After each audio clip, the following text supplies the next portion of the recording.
We have to go to Vice President Kamala Harris, who's speaking now after her meeting with Prime Minister Benjamin Netanyahu. Itself, including from Iran and Iran-backed militias such as Hamas and Hezbollah. From when I was a young girl collecting funds to plant trees for Israel, to my time in the United States Senate and now at the White House, I have had an unwavering commitment to the existence of the State of Israel, to its security, and to the people of Israel. I've said it many times, but it bears repeating. Israel has a right to defend itself, and how it does so matters.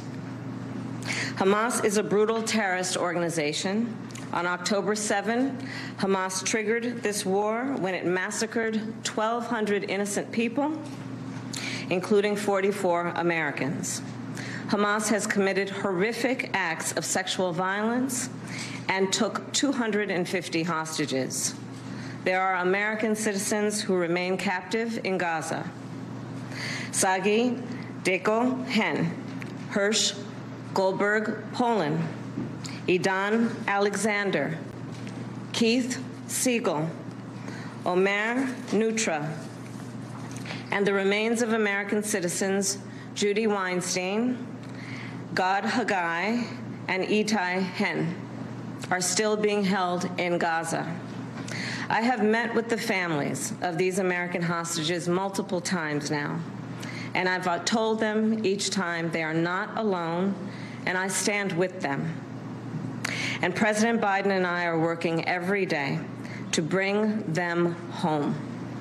I also expressed with the Prime Minister my serious concern about the scale of human suffering in Gaza, including the death of far too many innocent civilians.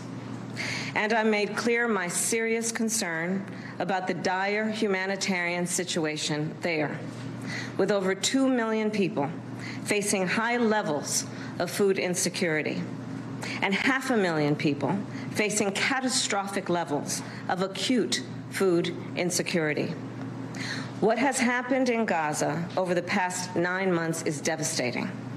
The images of dead children and desperate, hungry people fleeing for safety, sometimes displaced for the second, third, or fourth time. We cannot look away in the face of these tragedies. We cannot allow ourselves to become numb to the suffering, and I will not be silent. Thanks to the leadership of our President, Joe Biden, there is a deal on the table for a ceasefire and a hostage deal. And it is important that we recall what the deal involves. The first phase of the deal would bring about a full ceasefire, including a withdrawal of the Israeli military from population centers in Gaza. In the second phase, the Israeli military would withdraw from Gaza entirely, and it would lead to a permanent end to the hostilities. It is time for this war to end, and end in a way where Israel is secure, all the hostages are released, the suffering of Palestinians in Gaza ends, and the Palestinian people can exercise their right to freedom, dignity, and self-determination.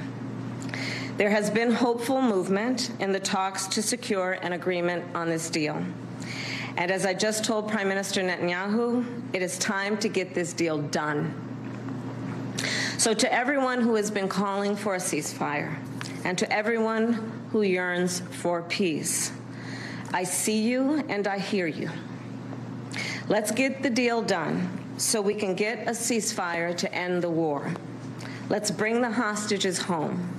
And let's provide much-needed relief to the Palestinian people. And ultimately, I remain committed to a path forward that can lead to a two-state solution. And I know right now it is hard to conceive of that prospect, but a two-state solution is the only path that ensures Israel remains a secure, Jewish, and democratic state, and one that ensures Palestinians can finally realize the freedom, security, and prosperity that they rightly deserve. And I will close with this then. It is important for the American people to remember The war in Gaza is not a binary issue. However, too often the conversation is binary, when the reality is anything but.